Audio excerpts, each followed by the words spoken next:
My name is Edgar J. Steele. The following is entitled The Fable of the Ducks and the Hens, and was written by George Lincoln Rockwell. Many, many years ago, when animals could speak, a wondrous thing the ducks befell. Their tale is quite unique. Down by a pond dwelt all these ducks, 10,000 at the least. Their duckish joys were undisturbed by any man or beast. One day down near the entrance gate, there was an awful din. 100 hens, all out of breath, were begging to come in. "Oh, let us in," these poor birds cried, "before we do expire. 'Tis only by the merest inch that we escape the fire." Their feathers burned, their combs a-droop. They were the saddest sight. They had run 100 miles or more, all day and then all night. Come in, the ducks all quacked, "for you our hearts do bleed. We'll share our happy lot with you, just tell us what you need." And so these poor bedraggled hens amongst the ducks moved in. "For after all," the ducks declared, "we're sisters 'neath the skin." Before too many months had lapsed, the hens were good as new. They sent for all their rooster friends, and those were welcome too. To please their hosts, these chickens tried to waddle and to quack, to imitate the duckish ways. They quickly learned the knack. This pleased the flock of ducks because it gratified their pride. But hear my tale, and learn how they got taken for a ride. The ducks, it seems, spent all their time in fixing up the place, in growing food and building homes and cleaning every space. They asked the hens what they would do to earn their daily bread. "We'll teach and write and entertain and buy and sell," they said. And so these hens began to teach the baby ducks and chicks. They traded food and eggs and things with many clever tricks. They wrote great books and put on shows. Of genius they had no lack. It wasn't long till chickens owned the Duckville Daily Quack. One day a mother duck who took her ducklings to the lake was flabbergasted when one said, "A swim I will not take." "Why, ducklings always swim," she gasped. "It's what you're built to do. Like bunnies hop and crickets chirp, and cows most always moo." "You're nuts," her son replied. "That stuff is all old hat. It's wrong for birds to swim. Besides, it's damn cold on my prat."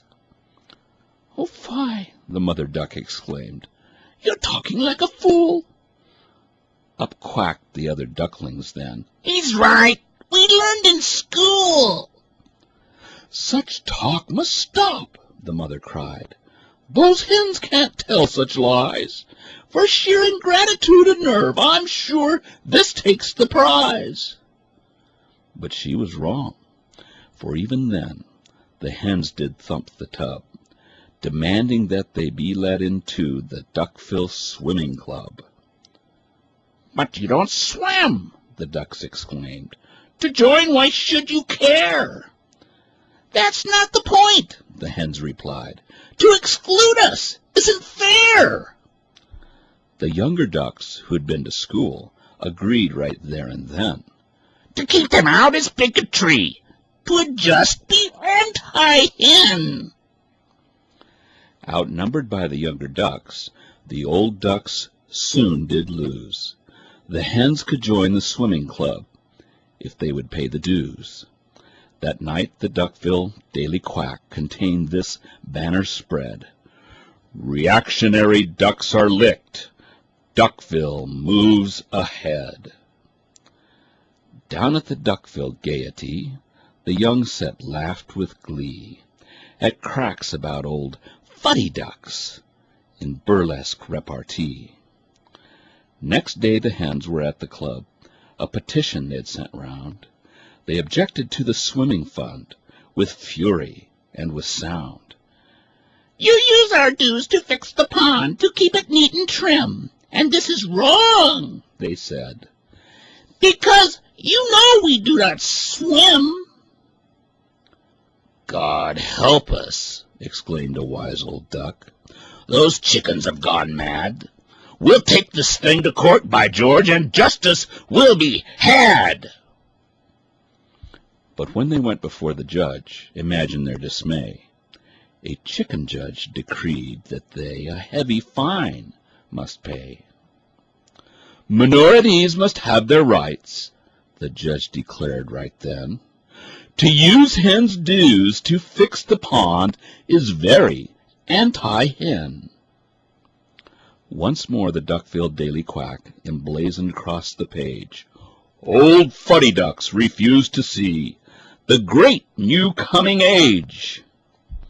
In Duckville's church on Sunday morn, the preacher spoke these words, "Discrimination's got to stop.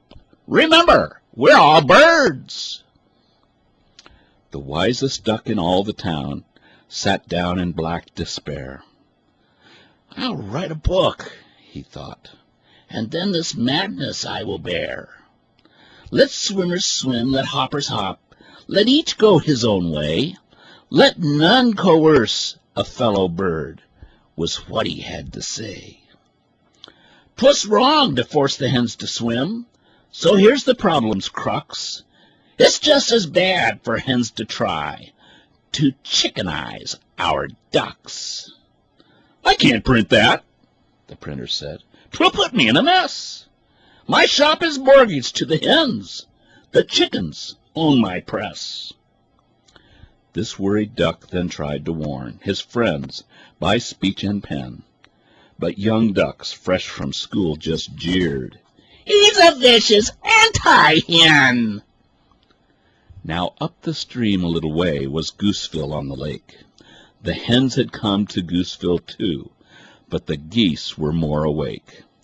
When the hens began to spoil the young and Gooseville's laws to flout, the geese rose up in righteous wrath and simply threw them out. Of course you know where they all ran. On Duckville they converged.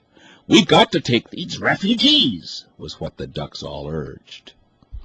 The Duckville Daily Quack declared, "Those geese will stop at naught. They plan to conquer all the world. Atrocities they've wrought." "That's right," the young ducks all agreed. "We'll help our fellow birds.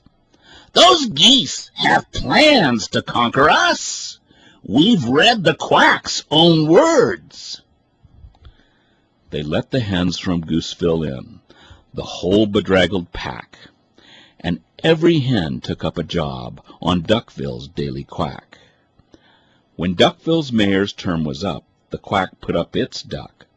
A vain and stupid duck he was, a veritable cluck. But when he praised the wild young ducks and cursed the evil geese, the quack declared he was all-wise. His praise would never cease.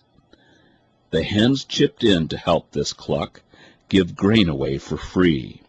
The old ducks sadly shook their heads. The writing they could see.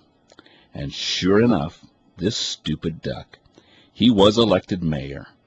From this point on, the Duckville ducks, they never had a prayer. The mayor said, "Gooseville must go. We'll wipe them off the map." While Duckville slept, the scheming hens, for Gooseville set a trap. They called the geese by filthy names. They filled their pond with sticks.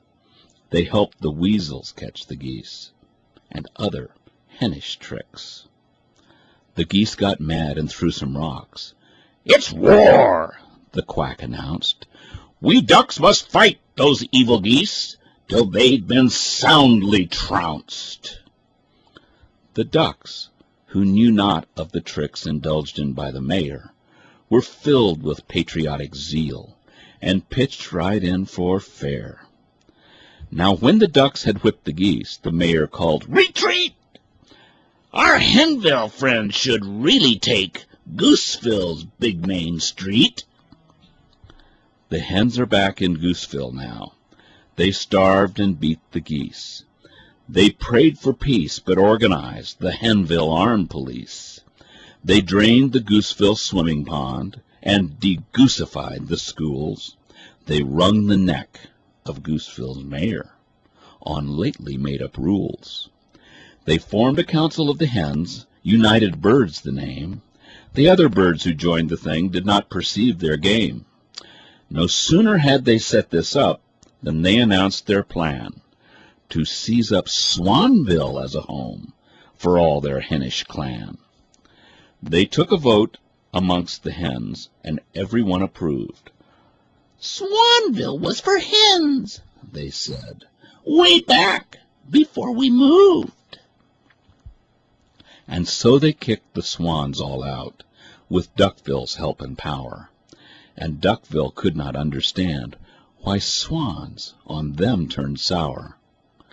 By this time Duckville was a mess. The young ducks had gone mad. They stole and laughed at truth and law. They'd gone completely bad. The hens were selling loco weed in every nasty den. But ducks who dared to mention this were labeled anti-hen. The hens all preached of tolerance. They invoked the golden rule. But they subsidized the indigent, the greedy, and the fool. At last, the very dumbest ducks began to smell a rat. This mayor is no good, they cried, and we will soon fix that.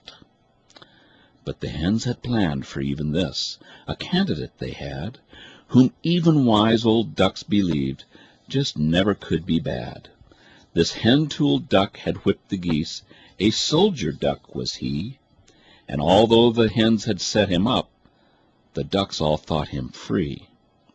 This hen-tool got elected through ignorance and greed, through henish lies in press and speech, and bribes of chicken feed. The hens now kicked the ducks around without a blush of shame, until the mayor ran the town in nothing else but name. They pumped the swimming pond all dry. They taught the ducks to crow. While duckish numbers dwindled, the hens began to grow. The hens stirred up the happy crows from out the piney wood to fight and mix and marry ducks in the name of brotherhood. Things got so bad that 50 ducks who knew of days gone by took up their wives and children and decided that they'd fly. They flew through storm and tempest. They froze, and many died, but on they drove until at last a lovely lake they spied. They settled down exhausted, but soon went straight to work, to build and clear and cultivate. No danger did they shirk. Now after many years of toil, this little band had grown. The fields around were full of grain from seeds that they had sown. The first ducks now were long since dead. Their struggles long had ceased. Through hard work and through suffering, their joys had been increased. One day, down near the entrance gate, there was an awful din. 100 hens, all out of breath, were begging to come in. Oh, let us in, the poor birds cried, before we do expire. 'Tis only by the merest inch. This epic really has no end, because no matter how you fight 'em, these hens will show up every time, and so add in